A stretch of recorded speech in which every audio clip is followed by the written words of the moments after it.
Celui qui est chargé de la revue de presse a du mal à trouver un dénominateur commun à toute l'actualité. Mais là, aujourd'hui, c'est relativement facile. Pas très compliqué, en effet. Le sujet du jour éclabousse toutes les unes de la presse, nationale comme régionale.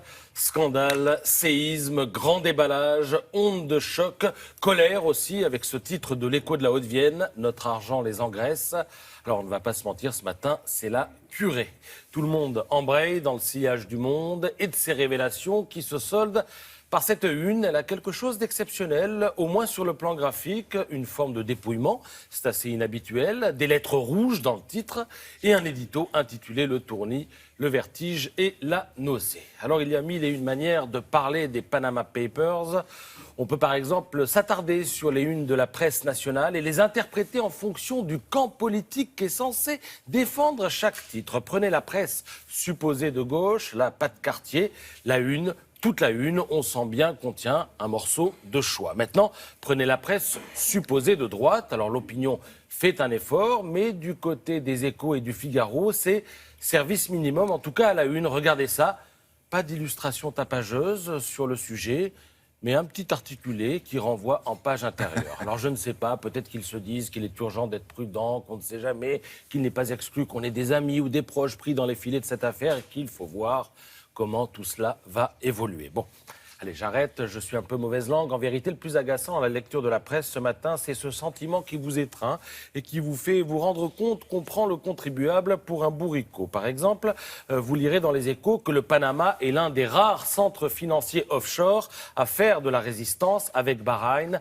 Nauru et le Vanuatu. C'est un petit refrain qu'on nous sert à l'envi depuis hier. Et puis, vous ouvrez le Parisien et vous constatez qu'il n'en est rien. Il y a aussi les Bermudes, les Caïmans, la Barbade, Grenade, Montserrat, Monaco, Andorre, Guernesey. Bref, l'international des arnaqueurs compterait quelques 30 territoires. Et la bonne blague, vous voulez la connaître? Eh bien, je vous la raconte. Figurez-vous qu'officiellement, le Panama n'est pas un paradis fiscal. Il a été retiré de la liste des territoires non coopératifs. La France considère que c'est un État vertueux. Et l'histoire est magnifique, vous allez voir. Pour qu'un pays sorte de la liste noire, il faut qu'il signe 12 conventions fiscales avec d'autres pays. Alors, que font-ils, ces pays? Eh bien, ils signent entre eux. Monaco top là avec Andorre, les Samoa passent un deal avec le Liechtenstein et hop là, emballé, c'est pesé. Donc, il faut passer 12 accords pour sortir de la liste noire. Et il y a 4 ans, le Panama avait passé 11 accords avec ses petits copains. Il lui fallait donc un 12e accord. Et devinez qui a signé avec le Panama? Qui?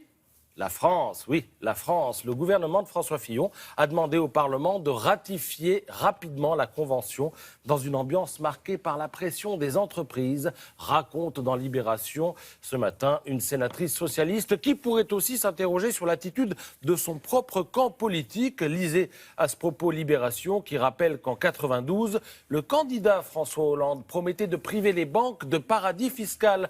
C'était sa proposition numéro 7. Cette bonne idée a été curieusement enterrée.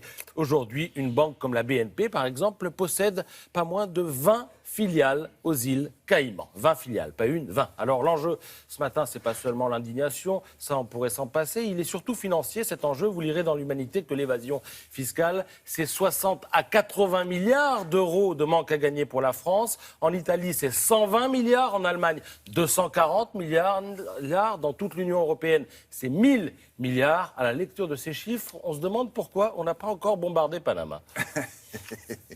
Merci beaucoup. Place à l'actualité des nouvelles technologies maintenant avec Yann Lavoie ce matin. Ça concerne le milieu sportif et ce qu'ils ont parfois dans le dos, mais que vous ne voyez pas forcément d'ailleurs.